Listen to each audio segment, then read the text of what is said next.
Joe's Coffee, an independent coffee shop towards the outskirts of town, and one of the few places open at this hour.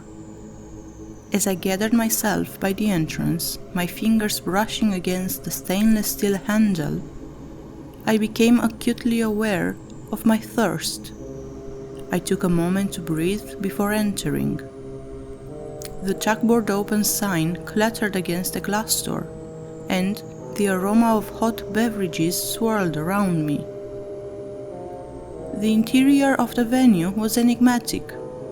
Its decor was a pleasant mixture of archaic and modern, with comfortable settees and little blue bar stools sparsely populated by tired workers. Potted plants were scattered strategically about the place, some of which had been precariously placed upon table edges by careless customers.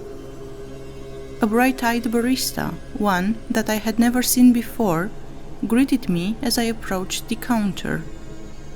"Hey there, what can I get for you?" he smiled. I made a quiet vocalization with my index finger outstretched alongside my face, tapping slowly, creating the illusion that I was deciding on what to order. I spoke softly, staring at him as I did so, waiting to see the exact moment his expression changed from a welcoming grin to a sullen grimace. "Right this way, ma'am," he muttered, gesturing to a door with a plaque that declared it staff only. An antique cane was proudly displayed in the space between the door and the ceiling, and a flat white for when I return, to go. Through the door, I made my way downstairs and found myself in the basement. The walls were white, clinical, illuminated by fluorescent tubes that hummed and buzzed unwaveringly. A desk, operated by a large woman, guarded a doorway leading deeper into the basement. She gargled as she spat her words at me, speaking almost incoherently. "Appointment number?" Saliva dribbled down her chin. Her stomach had expanded to such a degree that I had believed it might burst, which was a very real possibility. Her ruddy complexion, skin flushed with a muddied crimson, was a signifier of her propensity for gluttony, as if her bloating body and bulging black eyes weren't enough of an indicator. "Number 2, I stated calmly. "2, she repeated as she brought a bulbous fingers down upon a button on her desk. "2 is here." She slowly lifted her finger from the intercom and spoke directly to me, looking at me for the first time since I entered. "Wait there." I sat in one of the chairs lined up along the wall. The woman returned to whatever it was on her desk that she was preoccupied with. A buzzer sounded, and the door swung open. I arose from my seat and walked towards the open doorway.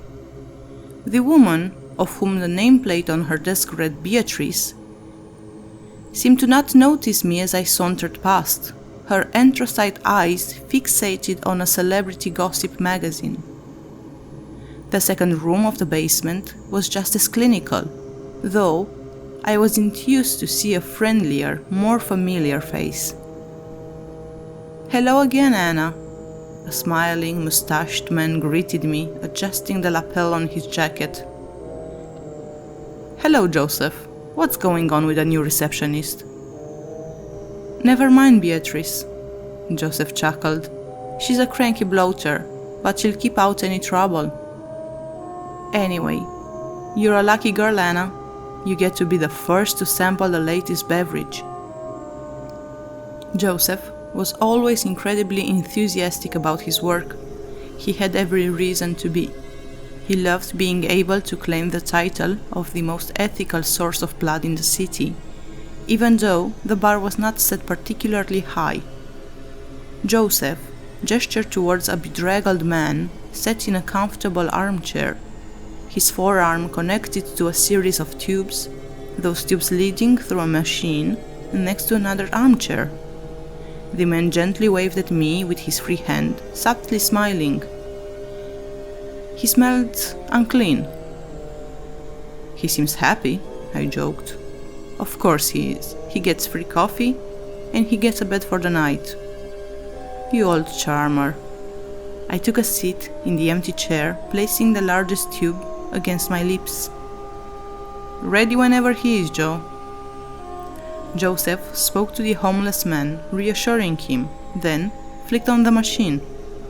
It made a light whirring sound, and blood began to slither through the tubing. I anticipated the taste. He looked young, probably only a few years older than I had been at the end of my mortal life. The blood of the youthful was inexplicably sweeter than the one of the aged, and it was an impossibly divine experience to consume the young, fresh, virgin blood. The slow crawl of his blood through the tubing made my mouth water, and I found myself unable to inhibit my natural urges, my fangs now protruding from my gums. I felt the homeless man's eyes fall over me, looking at my mouth as the first drops of his blood found their way to the end of the tubing. The purest, most delicate, most tender sweetness overwhelmed me. I was completely under the spell of my instincts. We locked eyes as I drank. As the waves of ecstasy washed over me, I felt myself almost falling into a frenzy. I was on the cusp of leaning over and biting the homeless man. Though I contained myself, I continued to closely watch him. He looked fearful, unable to escape my gaze, but also to avert his eyes. Though, as soon as it began, it was over. The machine decided that I had drank enough, that I had my fill. I clawed into the arms of the chair, almost tearing the fabric, keeping myself held in place as I composed my thoughts. I sat there, shaking, as I calmed myself. "Thank you," I breathed heavily. "This new beverage is very pleasant, Joseph." The man looked pale. Joseph smiled, and he walked over to the machine and turned it off. I turned to speak directly to the man leaning past Joseph, who was obscuring my view. "How old are you?" I asked him. 18, he said. Not as old as I had thought. One could assume that homelessness had aged him slightly. "You know the rules, Anna." Joseph stepped between us, blocking my line of sight again. "I would like exclusive rights to this beverage. If you can afford it, I'll be happy to oblige." Joseph beamed, though he spoke with a very particular authority that only old men can master. "Yes, thank you again." I began to rise from my seat, pushing myself up from the armrests. "Please, tell me one thing. What's his name?" "Oh, Anna." Joseph sighed and wagged his finger at me. "In here, this little one is called AB Post 18C. After paying Joseph and arranging an appointment for next month, I left simultaneously satisfied and irritated, full, satiated, and no longer craving sustenance. I was pleased. I was also, however, frustrated at Joseph's obsession with operational security and his aversion to his clients knowing anything about his donors.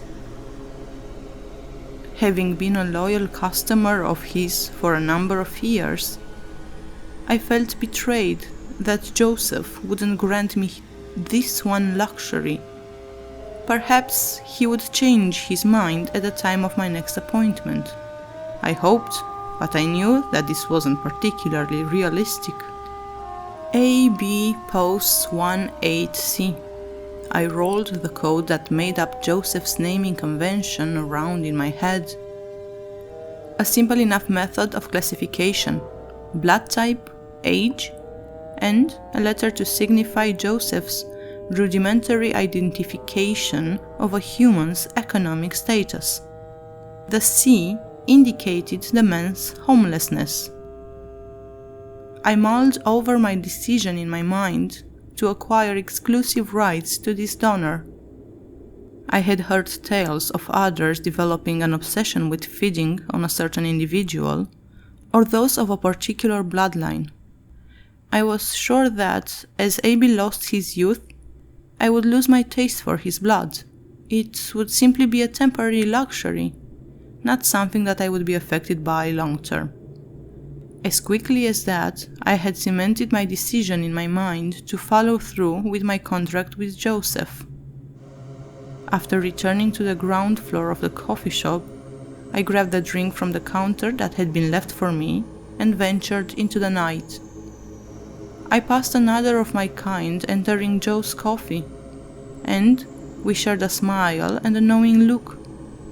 He was showing signs of beginning to bloat, his pigment reddening, eyes darkening. He was overfeeding, but only slightly. I pretended to sip from the coffee cup on my way down the road until I reached the bin placed conveniently by an alleyway. I dumped the coffee and skulked into the alley. I stayed there for a while, enjoying the sounds of the city and the feel of the night.